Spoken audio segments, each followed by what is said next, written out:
The Hydra Burn Sorcerer build is by far the best build to farm tier 100 Nightmare dungeons. And yes, I said farm and not push. The build is so strong that it will allow you to very easily clear tier 100 Nightmare dungeons in less than 10 minutes. It won't feel like you have to try super hard to clear your dungeons.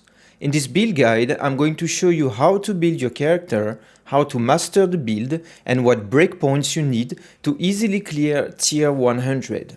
I like to make very detailed build guides, which usually results in longer videos, so feel free to use the timestamp below to jump into sections you want to watch first. Also, if you feel the pace of my voice is either too slow or too fast, I recommend you speed up or slow down the video by 25% or more to align with the speed at which your brain learns new information. First, let's talk about what makes this build special. The burn from Hydra, unlike any other skill in the game, scales with monster level. This means that, damage-wise, the clear time of a tier 1 dungeon will be more or less the same than the clear time of a tier 100 dungeon. I'm not 100% sure if this is a feature or a bug.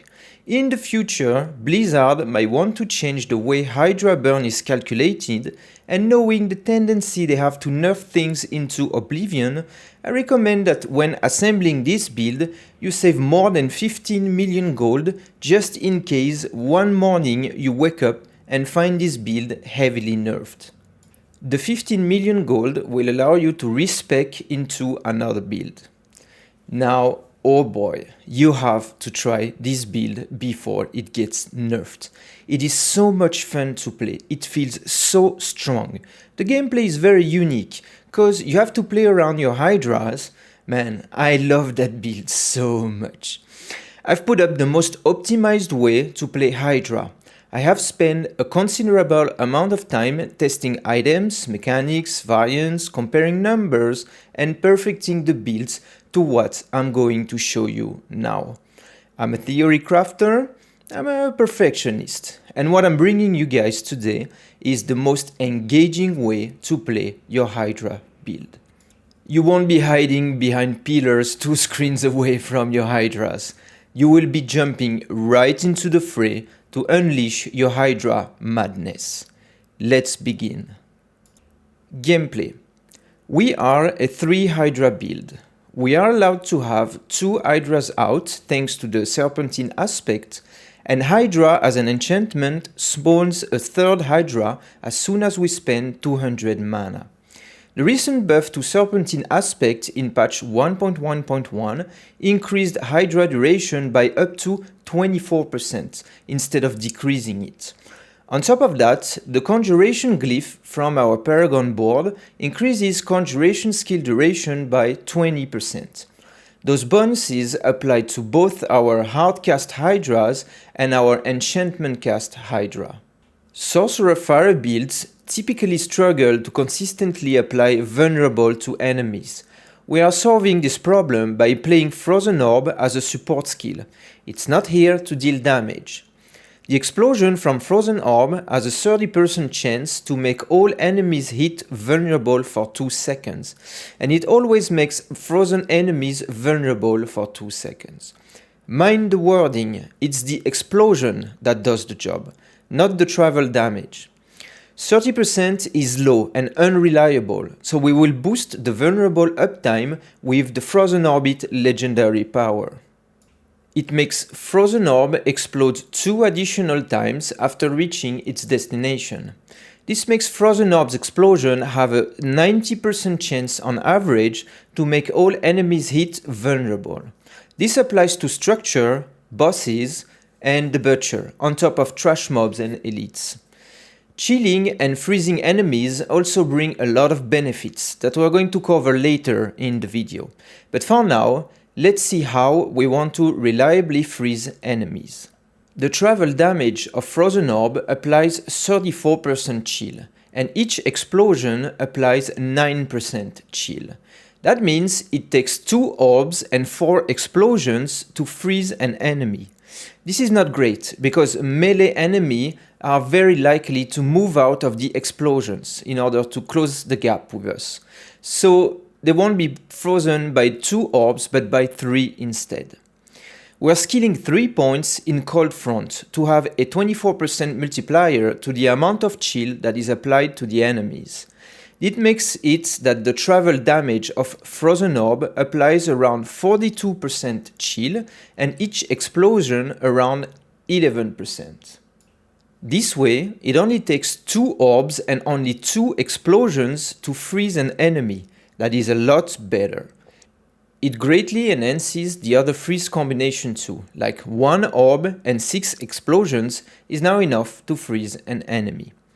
In the heat of battle, things easily get chaotic and not every enemy is hit by everything. Having the numbers working for you is of great help. Like any other sorcerer build, you also have the option to freeze and make vulnerable close enemies with Frost Nova. But you all know that the high cooldown of this skill itself can't make it the primary way to reliably apply vulnerable and freeze. On to the other skills of the bar. Now look at that. Ice Armor, Flame Shield, Frost Nova and Deep Freeze. I just love that combination. It feels so smooth to play. Deep Freeze received a very nice buff in patch 1.1.0. When Deep Freeze ends, it resets your non-ultimate cooldowns. The cooldown of Deep Freeze is only 60 seconds. Ready for some back-to-back Flame Shield, Frost Nova and Ice Armor madness? Typically, the skill rotation I like to play is to first pop Ice Armor when engaging enemies. Then I like to freeze a group of enemies with Frost Nova, so that hydras will kill them very fast due to all vulnerable and frozen damage buffs that gets factored in.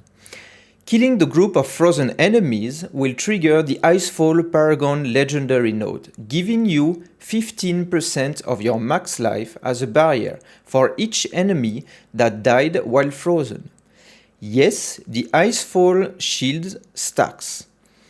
You kill 10 frozen enemies, you get 150% of your maximum life as a barrier for 5 seconds. Defense-wise, it is very strong. This node itself will provide so much in-combat sustain, it's unbelievable. Once Ice Armor and Frost Nova are down, I like to pop Flame Shield. In this final version of the build, it is providing a 2.7 seconds invulnerable buff. And now, when everything is down, what do?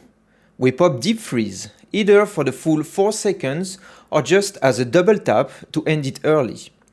Ice Armor, Frost Nova and Flame Shield become available again and we are ready for another rotation. Now, in case you go for the full 4 seconds of Deep Freeze, make sure to take a sip of your favorite hot or cold beverage, scratch your back and reorganize your desk, cause 4 seconds is very long. Jokes apart, use those 4 seconds to check your health bar and pop 1 or 2 potions to top it off if needed.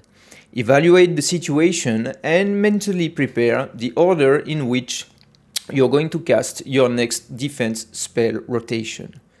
You have been static for the whole time. Environment one-shot mechanics such as Stormbane's Wrath or other delights could trigger as soon as you exit Deep Freeze. Be prepared for action, Wanderer. A quick word about Ice Armor Barrier and the Prime Deep Freeze barrier part of Deep Freeze.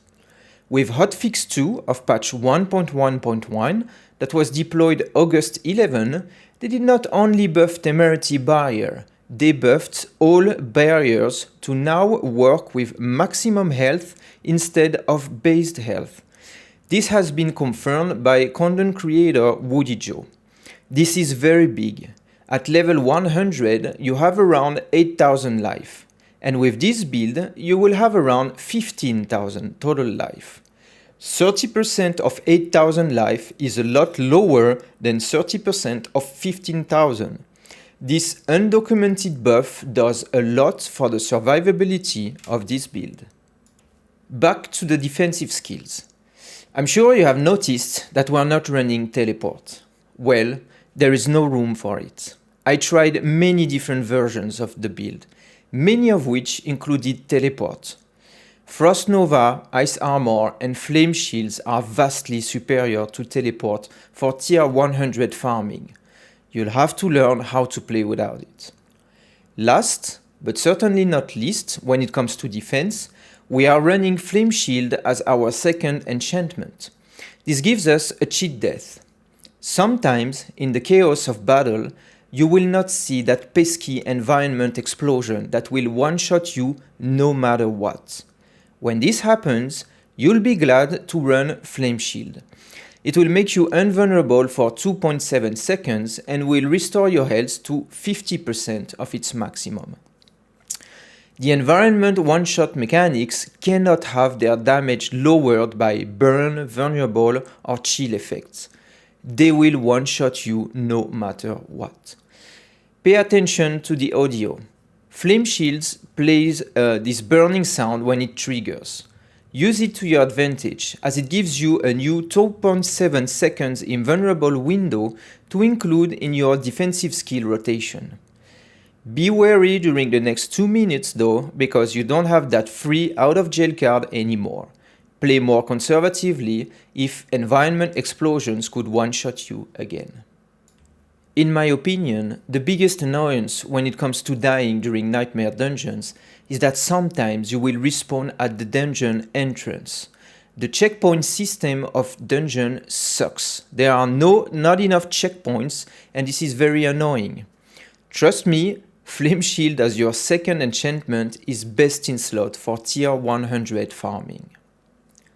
If you enjoy what you've seen so far in this build guide, please consider hitting the like button and leaving a positive comment. It will tremendously help me to make the YouTube machine learning algorithm snowball this video.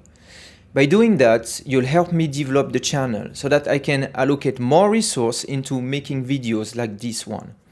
This is free and it only takes 10 seconds of your time. Thank you very much. Now let's talk about defense numbers. Do not expect to farm tier 100 nightmare dungeons if you are not heavily investing into defense in your build. Do not underestimate the amount of defense breakpoints you need to clear tier 100 with ease. This is a very common mistake that you want to avoid. Luckily for you, this build guide has all the information you need. While it is very possible with this build to clear tier 100 with a glass cannon version, I found that the gameplay of playing hide and seek with monsters and constantly hiding between walls and pillars is piss poor and very frustrating, to say the least. This version of the build allows you to face tank the off-screen one-shot ballista arrows if you are in combat. If you're not in combat and have no shield up, the ballista arrows will pop your flame shield enchantment. But in combat, oh boy, this build is tanky as flame builds would allow you to be. During combat, we are going to lower the damage input a hell lot by making enemies vulnerable, chilled and burning.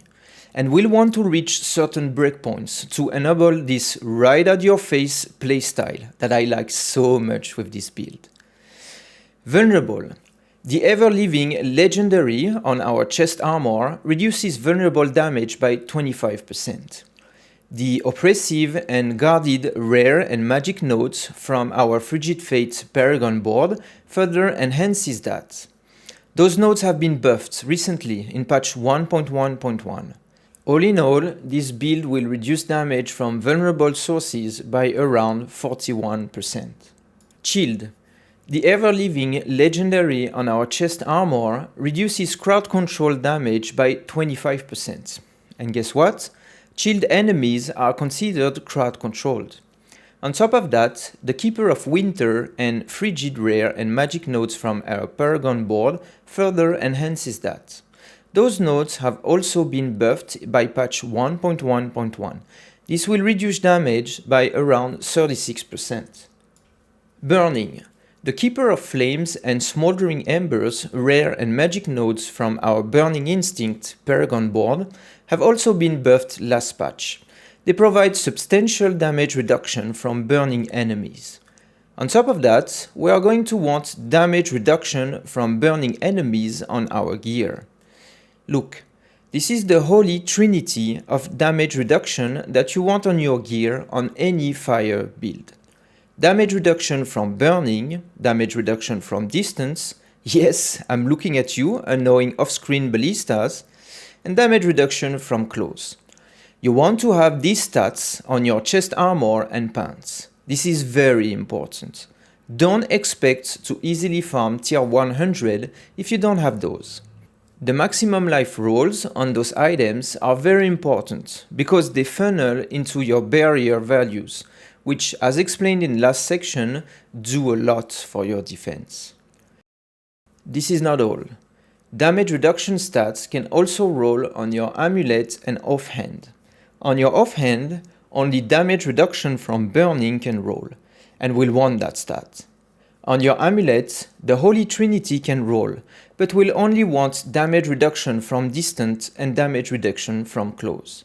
For the record, here are the values I'm playing with on my gear. On the amulet, I have the Holy Trinity, and I'm missing out a bit of damage by not having ranks to the conjuration skills. Here are the values I'm playing with in terms of damage reduction. Those are breakpoints you want to reach. Now, let's talk about damage reduction versus all.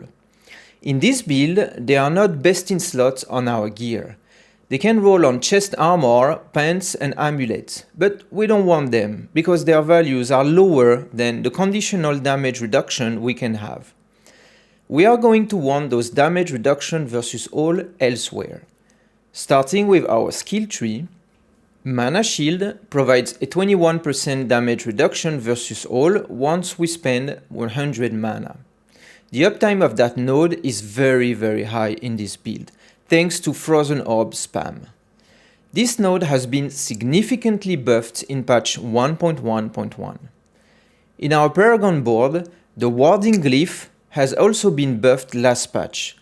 When we have an empty mana bar, it provides 25% damage reduction versus all. 25% DR versus all is huge.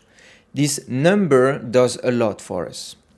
The playstyle of this build allows to make the most of both Mana Shield and Warding Glyph. Frozen Orb is just a support skill that will only fire here and there to make enemies chilled, frozen and vulnerable. It allows us to play low mana while still very efficiently doing our things. To make this build work on the resource front, we need to have 3 resource cost reduction rolls on our amulet, the most important one, boots and offhand. And we want to have 3 resource generation rolls on our rings and offhand. I don't have the perfect gear, but what I have makes this build work. The mana generation will be further enhanced by the Fiery Surge node in the skill tree and the enhanced iced armor. Quick word on Fiery Surge. It is currently bugged. It doesn't work. It doesn't do anything. In the meantime it gets fixed, you can allocate the points elsewhere, but I'm not going to change the build planner because it is currently bugged and it will be fixed in the future. Last but not least, for damage reduction versus all, we want the 2 best defensive hearts in our jewelry. The Heart of Revenge, providing 20% damage reduction versus all, and the newly buffed Heart of Spell Breaking, providing 35% damage reduction versus all after taking elemental damage, such as Elite's affixes for instance. A great and much welcomed addition from patch 1.1.1. To finish with the damage reduction category, you need to have damage reduction against elites, and you'll find those in the skill tree with 3 points in Align the Elements. This node has been buffed in patch 1.1.1. You now ramp up its value by 9% per second. It is fully stacked in around 5 seconds. In this build, this node does wonder, because Deep Freeze lasts 4 seconds and Flame Shield lasts 2.7 seconds. When you are invulnerable, you allow the value to ramp up. Simple as that. Of course, beside those skills, dodging things will allow it to ramp. Damage reduction against elites is not to be underestimated. We don't care so much about the direct attack of the elites, but more about the elemental affixes they have, like the lightning bolt that bounces between pillars, among other merriments. The other source of damage reduction against elites is the safeguard rare and magic nodes from the Burning Instinct Paragon board. It provides both damage reduction and armor, which are great defensive stats to have. Speaking of armor, on top of the Disobedience legendary that every build out there is running, we are running the Snow-Veiled legendary on our helm. I love that legendary, and it has been buffed in patch 1.1.1. It now provides 10% armor and 5 long seconds when you cannot be crowd control. This is amazing. Crowd control can be very frustrating in this game.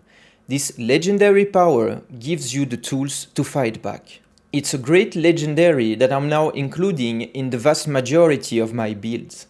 Armor is a very important stat. The Sorcerer class get it from high power level of chest armor, helm and pants in this order, and from high level of hearts socketed into jewelry. The power level of gloves and boots are not that important, armor-wise. Those flat armor values are then multiplied by Disobedience, Snow-Veiled, and the percent armor roll on our helm. Once again, armor is very important damage mitigation tool that you need to maximize to comfortably farm tier 100. To round off the defense topic, let's talk max health values. To comfortably run tier 100, I recommend having more than 15,000 max life. You can achieve that by having max life rolls on your rings, your helm, chest armor and pants. Those values get multiplied by the rubies in your armor slots and by the elementalist and resilience nodes from our Paragon starter board. If you max roll this build, I'm pretty sure you can have more than 17,000 maximum life. On to the offense topic. As said in the introduction, the burn damage from your Hydra scales with monster level. Therefore, this build is not particularly great for fighting Uber Lilith, who is level 100. It is not a leveling build either, because monsters have more or less the same level than you when you level up your Sorcerer. It is an endgame build to farm high Nightmare Dungeon tiers. This is where it excels. You want monster level to be a lot higher than yours. Having the monster level a lot higher than yours is not enough by itself to clear tier 100 fast. For that particular reason, I still have hope that Blizzard will not nerf this build to oblivion, claiming that its damage is unbalanced. You still need to enhance your damage a hell lot to make the build output enough damage to clear tier 100 enemies fast. First things first, we need to talk about the Burning Instinct Paragon legendary node, the Combustion Key passive, and how the Barber Wrathful Heart factors that in. The Burning Instinct Paragon legendary node makes it that your critical strike damage funnels into your burn damage with a ratio of 40%, and your intelligence further increases that number. If you think that needing only critical strike damage frees up all the crit chance rolls on your gear, you're wrong. We still need a few of those to trigger the Barber. Playing a burn build removes the external damage multipliers of crit, because dots cannot crit. So you lose a lot by playing a dot build. This is partially compensated by the Paragon legendary node Burning Instinct. This is mandatory for this build. If you max roll this build, Burning Instinct will provide around 500% more damage. I have designed this build to make the most out of this node in terms of intelligence and crit damage. More about that soon. The Combustion Key passive has been buffed by patch 1.1.1 and it works wonder in this build. your burning damage is increased by 20% plus 2% per unique source of burning. Well, guess what? Each Hydra head counts as a different source of burn. This makes our single target damage immense. If all 13 Hydra heads attack the same target, this key passive provides a 46% damage multiplier. This is what makes boss fights, butcher fights, and structure fights better. We badly need this because bosses, the butcher, and structures are uncontrollable. Therefore, we lose a lot of crowd control conditional damage against them. I have tried Esu's Ferocity key passive. It is a lot weaker than Combustion. The critical strike damage funnels into Burning Instinct as an additive 10%. And I also tried the Ancient Flame Legendary, which attack speed transfers to the attack speed of your Hydra. But in a burn build, it is not that great. Combustion is best in slot. And finally, the Barber. Season 1. The season of beta testing and the season of the Barber. No surprise here, we are running the Barber, for the same reason that we run the Barber in other builds. It provides super strong AoE, which lacks in this build. The AoE explosion of the Barber is what makes it desirable in this build, because your 13 Hydra heads are single target. They hit one enemy each, so having enemies splash their detonate damage is OP. Simple as that.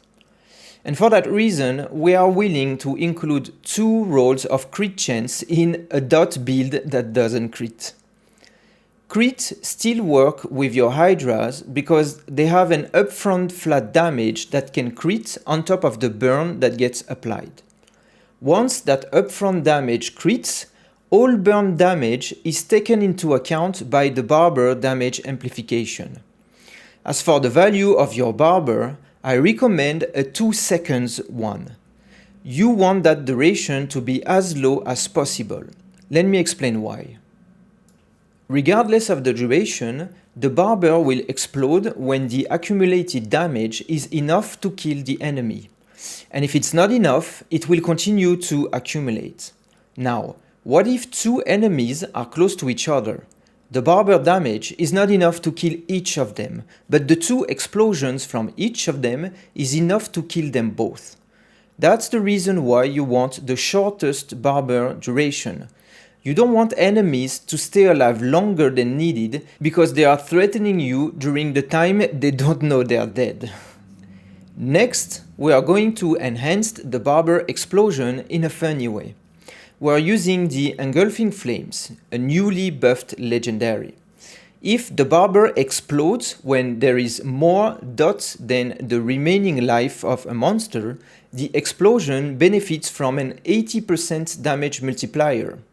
I don't know about you, but I like to watch big numbers on my screen, and this legendary certainly helps in satisfying me. Now, let's talk about the remaining damage multipliers of our gear. Stormswell and Conceded provide respectively 30% and 25% more damage, with a near-permanent uptime. The Aspect of Control on our amulet provides 53% more damage under the condition that the target is frozen, stunned, or immobilized. This multiplier doesn't apply to non-staggered bosses, to the Butcher, or to structures. Neither does the Hoarfrost node from our skill tree, and neither does the Frostbite glyph from our Paragon board. So we are losing quite a bit of damage here. To compensate from this damage loss against those targets, I included the Exploiter's Legendary on our boots for a 40% multiplier. This doesn't compensate all the damage we lose, but certainly helps in shortening those fights. To finish with our gear, damage-wise, let's talk about gloves. I have tried the Fists of Fate unique gloves because I have a well-rolled pair. Unfortunately, the random damage multiplier doesn't work with dots. That's sad, because those gloves would have skyrocketed our damage to the moon. Our gloves rolls are a bit unusual in terms of best in slot.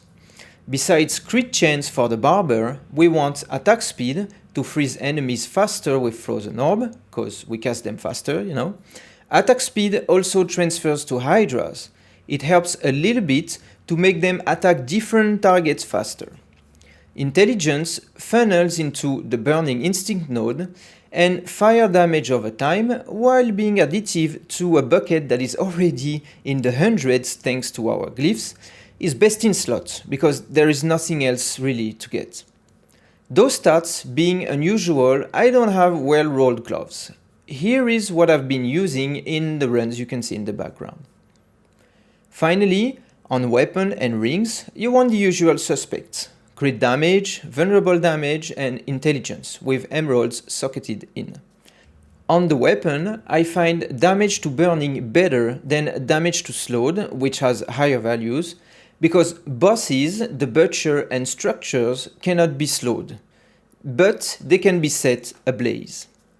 Now let's discuss about two things that are missing from the usual sorcerer builds: lucky hit chance and cooldown reduction. Finally, we can play one build that is not relying on lucky hit chance. Feels good, man, because we don't have to spend resource on lucky hit chance anymore. We can use the resource more efficiently. That's why we're running a dagger. That's more damage to close enemies. Then cooldown reduction. We are missing two rolls of CDR, one on the amulet and one on the offhand. The reason is I value toughness more. I could feel the difference having less cooldown reduction than usual in the defensive skill rotation, but in my opinion it is compensated by deep freeze skill reset. If you are a great player and have a perfect micro, you can consider removing a defensive roll on both the amulets and offhand to include CDR instead. A good player needs to have great micro and great macro, and while I'm only decent at the first one, I excel at the second one. I hope this build guide illustrates my point. On to the Paragon boards. I made it the most optimal they can ever be for that build. You can recognize a theory crafter with the attention they put into details. This setup here gives you exactly 451 dexterity and 433 willpower to fulfill the rare nodes requirements on the fourth board. So you don't need any all stats roll on your gear. I hate to make Paragon boards dependent on your gear. This way, all the other common nodes have been assigned to Intelligence first and Strength second. We are using the Conjurer glyph in a 70 Intelligence board, the Destruction and Exploit glyphs into 49 Dexterity boards, and Frostbite into a 54 Willpower board. About the Burning Instinct board, it is shorter to go from the Safeguard nodes to the Keeper of Flames nodes instead of going from the Sizzlet Conduit board back to Burning Instinct. But the shorter route cannot fulfill the rare nodes requirements of the fourth board anymore. If you put an all stats roll on your gloves, whatever its value, instead of fire damage over time, then you can have this shorter route. It's gonna yield 3 more Paragon points that can be assigned to the missing magic nodes of Guarded, Frosts and Polar Rime. Doing this will bring this build closer to perfection. But like I said, I don't like to tie my Paragon boards to gear requirements, so I'm gonna share the general version of the build. To keep this video short, I will end the video here. On the next video of the Hydra series in English, you'll find tips and tricks to master the playstyle, a tier list of the dungeons you want to run or avoid, and commented gameplay of my runs. If you want to support the content creation of this channel, consider donating monthly on Patreon. Link in the description. I'll see you in Sanctuary, Wanderer.